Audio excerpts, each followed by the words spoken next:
Good morning, student. Myself Prathuman, your physics teacher for class 9 and 10 in Modern International School, Hiswa. Today, just I am going to start a new chapter for class 10, that is source of energy for physics unit 3.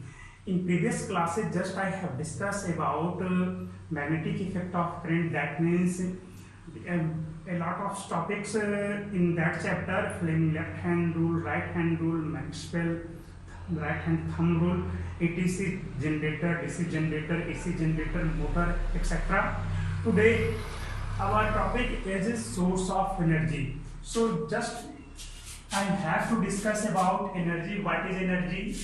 Source of energy, resource of energy, yes.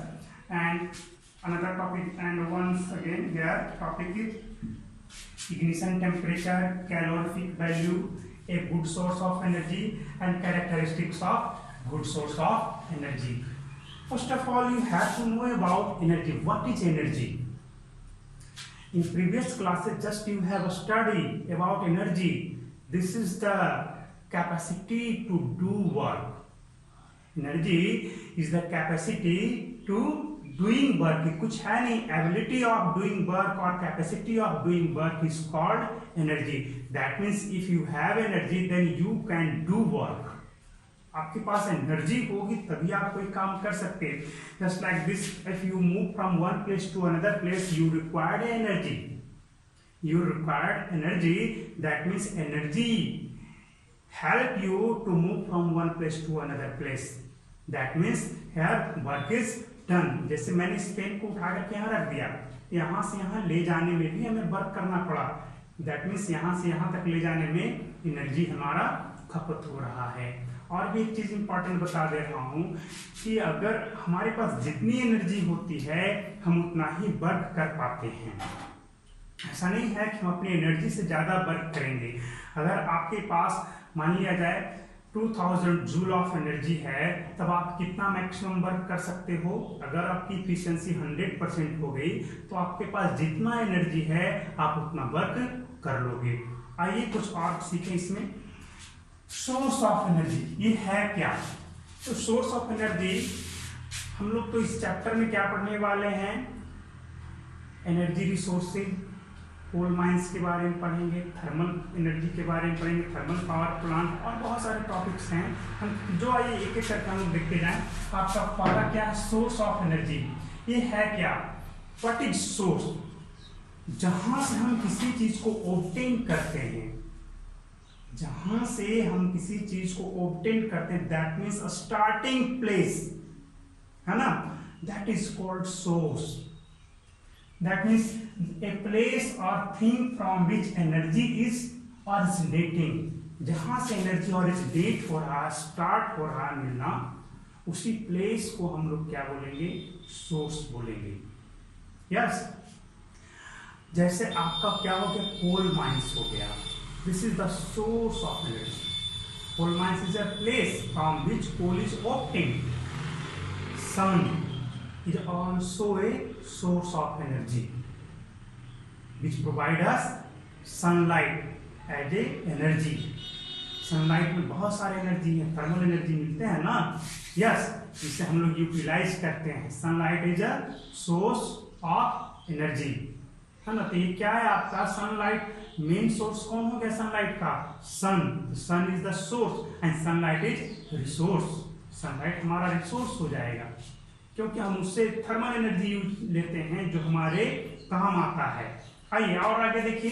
What is resource? Resource आपका यहाँ पे है the stuff, material and other asset.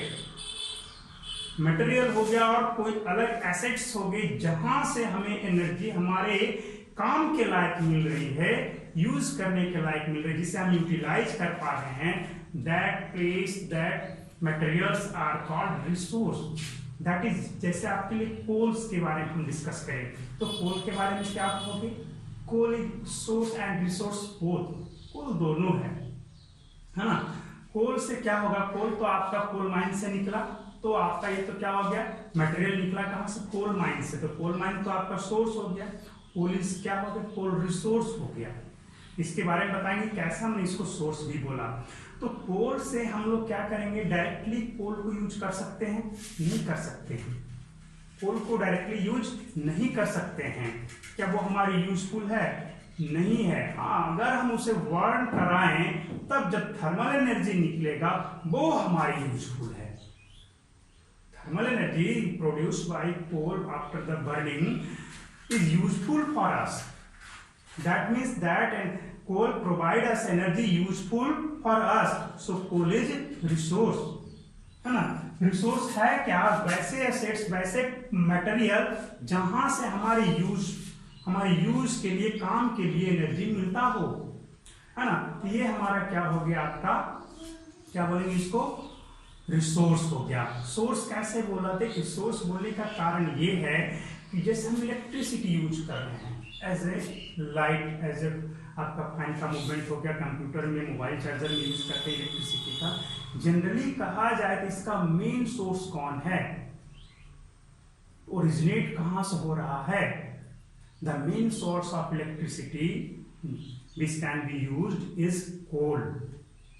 कोल ही आपको जो है burn हो करके आपको हीट बनाता है, हीट हो करके वो फिर क्या करता है, प्रेशर जनरेट करता है, प्रेशर से टरबाइन घूमता है, उस टरबाइन के थ्रू आपका जनरेटर घूमता है और तब जाकर के हमारे पास इलेक्ट्रिकल एनर्जी आती है। तो इस तरह से कहेंगे कि कोल से बहुत सारे प्रोसेस से होते हुए हमारे पास एनर्जी आ रहा है। That means coal is also source. Coal के बारे में सोर्स भी कह सकते हैं। नेक्स्ट थिंग, आगे आपका क्या आ जा रहा है, ignition temperature. What is ignition temperature? The temperature at which the minimum temperature required for a substance, the minimum temperature required for a substance to start combustion, to start burning. That means किसी भी substance के लिए वो minimum temperature जिसपे क्या हो, वो जलना स्टार्ट कर दे, that temperature is called as the ignition temperature. जैसे हमारे पास क्या है, प्लास्टिक है, आपके पास पेपर है, क्लॉथ है, वुडन ब्लॉक है ना, ये बहुत सारे ऑब्जेक्ट हैं। सबको आप बारी बारी से हीट करो, क्या देखोगे कि कुछ आपका हीट करते करते कम ही टेम्परेचर पर जलना शुरू हो गए, कुछ में क्या देखोगे कि बहुत ज्यादा देर जब हीट किया तब जाकर के जला, बहुत ज्यादा टेम्परेचर गेन किया तब जला, है ना। ये क्या है, जिस टेम्परेचर पर कोई भी सबस्टेंस जलना शुरू करे उसे ही हम, उस टेम्परेचर को उसका इग्निशन टेम्परेचर बोलते हैं। क्लियर है? ज्यादा कुछ नहीं है, सिंपल सा है। अगला टॉपिक क्या है आपका, calorific value. What is calorific value, है ना।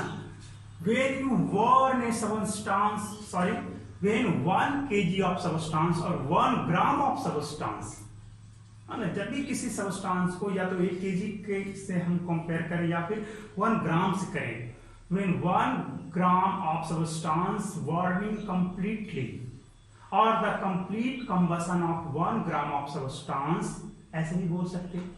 और एक और लैंग्वेज है, the heat produced by complete combustion of 1 gram of a fuel is called calorific value. The amount of heat, एक बार फिर से, the amount of heat produced by complete combustion of, the amount of heat produced by complete combustion of 1 gram of a substance or fuel is called as the calorific value. It's called as its calorific value. इसका मतलब क्या है, कोई भी substance है, कोई भी fuel है या कंबस्टिबल मैटर है ना, ये सब आप क्लास 8 में पढ़ चुके हैं। उसके 1 ग्राम के कंप्लीट कंबशन से जो हीट एनर्जी रिलीज हुआ, वही अमाउंट ऑफ हीट एनर्जी उस मटेरियल का कैलोरीफिक वैल्यू होता है ना। तो आप खुद सोच सकते हो कि जो जितना ज्यादा हीट प्रोड्यूस करेगा वो उतना ही अच्छा फ्यूल होगा, है ना। चलिए ये तो हुआ। आइए अब क्या है, a good source of energy. ये क्या है, एनी सबस्टेंस, ये गुड सोर्स ऑफ एनर्जी के बारे में हम पढ़ेंगे।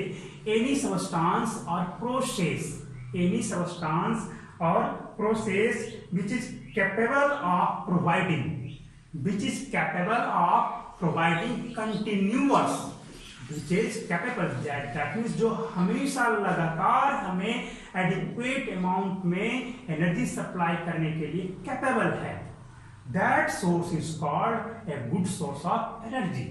सिंपल सा है कि जो भी आपका सोर्स है जो हमें एडिक्वेट अमाउंट में यूजफुल एनर्जी हमें प्रोवाइड करे, हमारे काम का एनर्जी प्रोवाइड करे, कंटिन्यूअस, जब तक हमें आवश्यक हो तब तक हमें मिलता रहे, वैसे सोर्स ऑफ एनर्जी को गुड सोर्स ऑफ एनर्जी कहते हैं।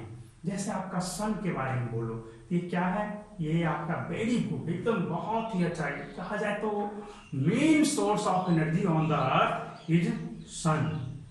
सन ही आपका मेन सोर्स ऑफ एनर्जी है, किसके लिए, अर्थ के लिए है। उसी की एनर्जी से सारे आपको मटेरियल, सारे सबस्टांस, सारे प्लांट, सारे ह्यूमन जो भी है, सारे जीव जंतु जो है एनर्जी लेते हैं। That means sun is the best और मेन सोर्स ऑफ एनर्जी। चलिए ठीक है, ये तो आ गया गुड सोर्स में। आप क्या बोलोगे कि a source of energy which providing us a continuous और adequate amount of energy to use for us. जैसे हमारे इस्तेमाल के लिए जो लगातार एनर्जी प्रोवाइड करता है, वैसे ही सोर्स को हम लोग क्या बोलेंगे, good source of energy.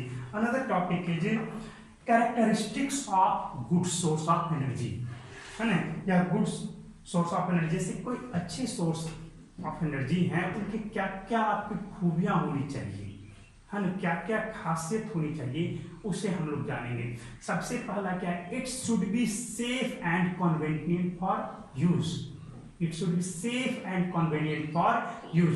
That means आपका जो गुड सोर्स ऑफ एनर्जी है वो क्या होना चाहिए, सेफ होना चाहिए, जैसे इस्तेमाल करने पर हमें किसी तरह का उसमें नुकसान ना हो, है ना, और फिर इजी टू यूज, आसानी से उसको यूज करना भी, हैंडल करना भी क्या हो, आसान हो। इसलिए कहा जा रहा है कि it should be safe and convenient to use. अगर हम न्यूक्लियर एनर्जी के बारे में बात करें तो उसमें काफी एनर्जी तो है, क्या वो हमारे लिए यूजफुल है, हमारे हाउस होल्ड के लिए अगर हम उसे यूज करें तो वो क्या कन्वीनियंट होगा, नहीं, वो काफी ही नुकसानदायक होगा।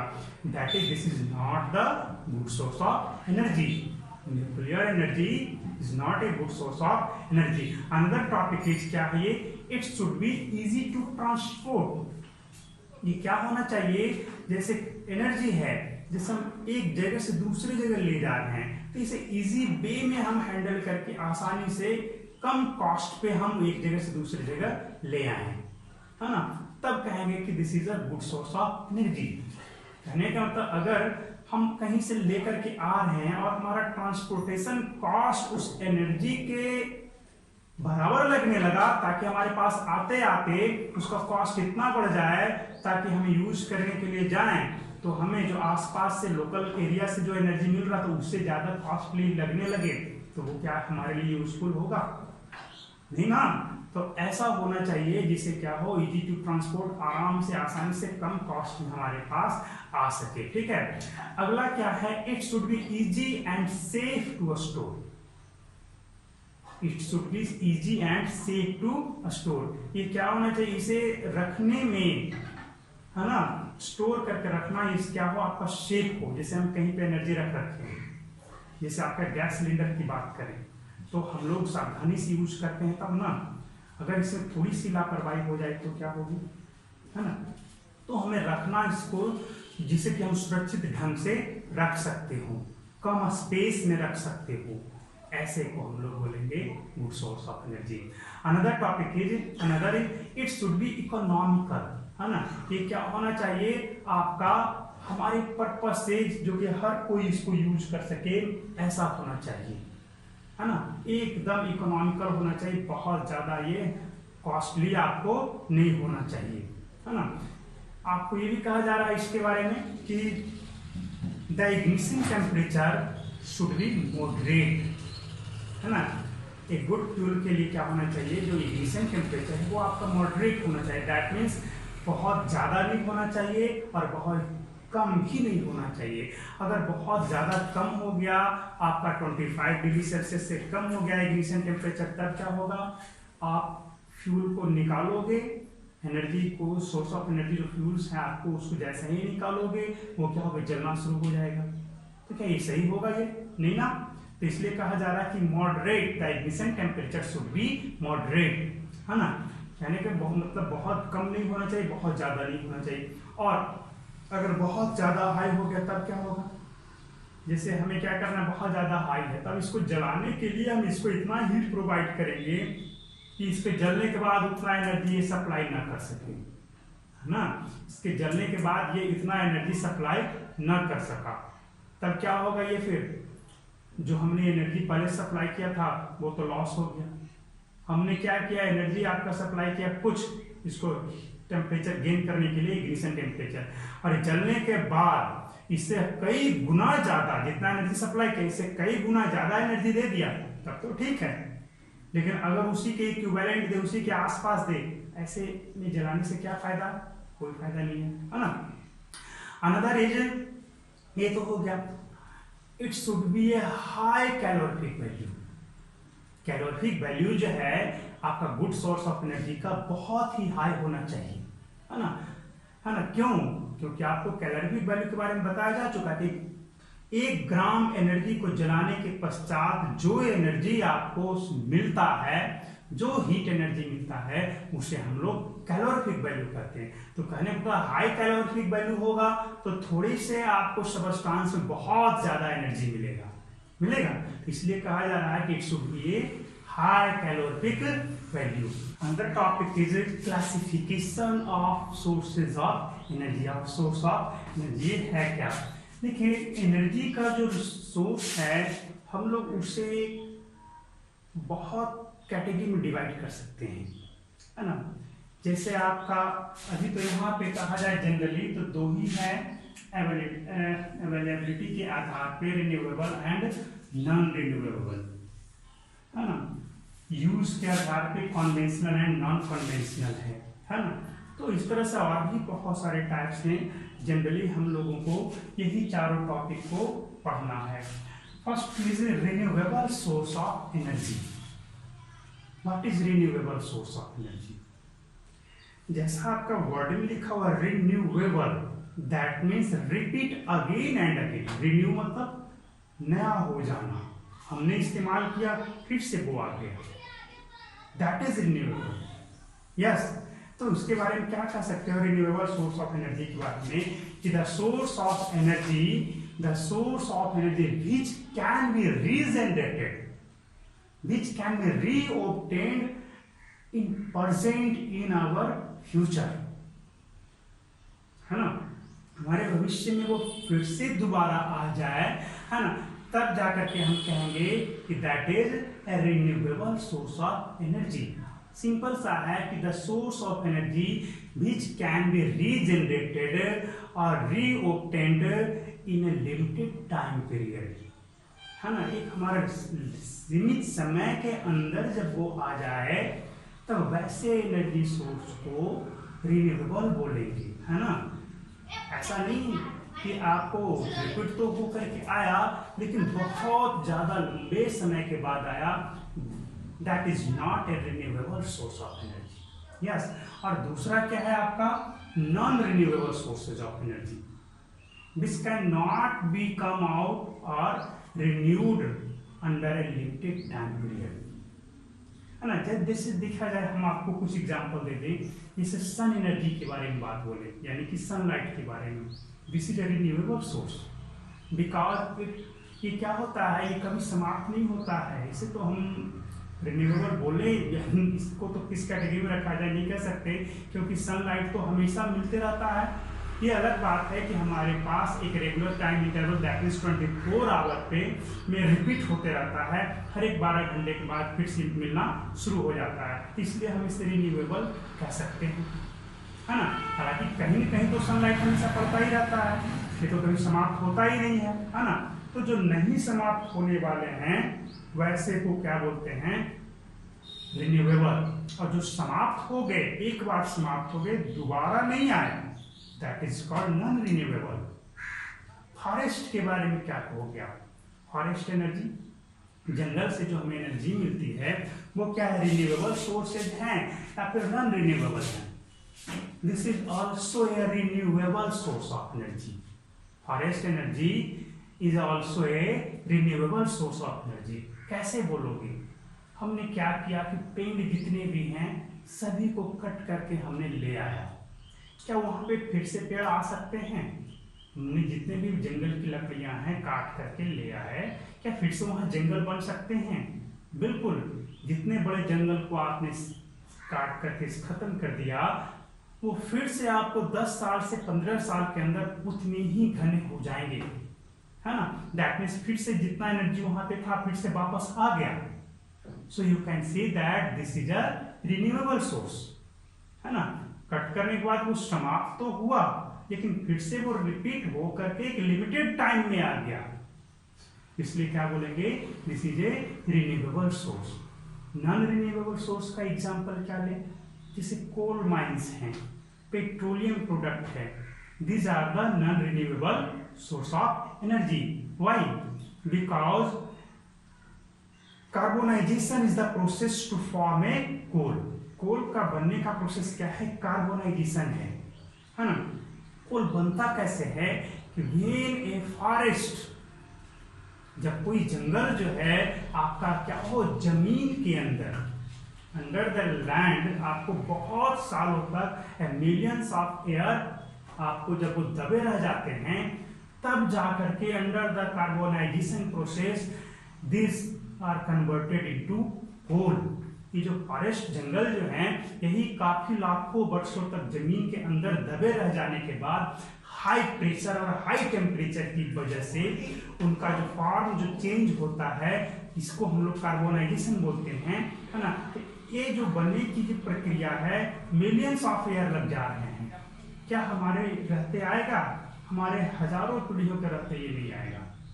इसका मतलब क्या हो गया? ये non renewable source of energy, है ना? कोल नॉन रिन्यूएबल है, जस्ट लाइक दिस पेट्रोलियम भी आपको क्या है, वो भी नॉन रिन्यूएबल है ना? तो ये तो था हमारा क्या, non renewable and renewable source of energy. ठीक है। कन्वेंशनल सोर्स ऑफ एनर्जी क्या है? The traditional fuel, traditional energy which be used, हम लोग परंपरागत से बहुत लंबे समय से जिसे यूज करते आ रहे हैं, that is called conventional source of energy, है ना?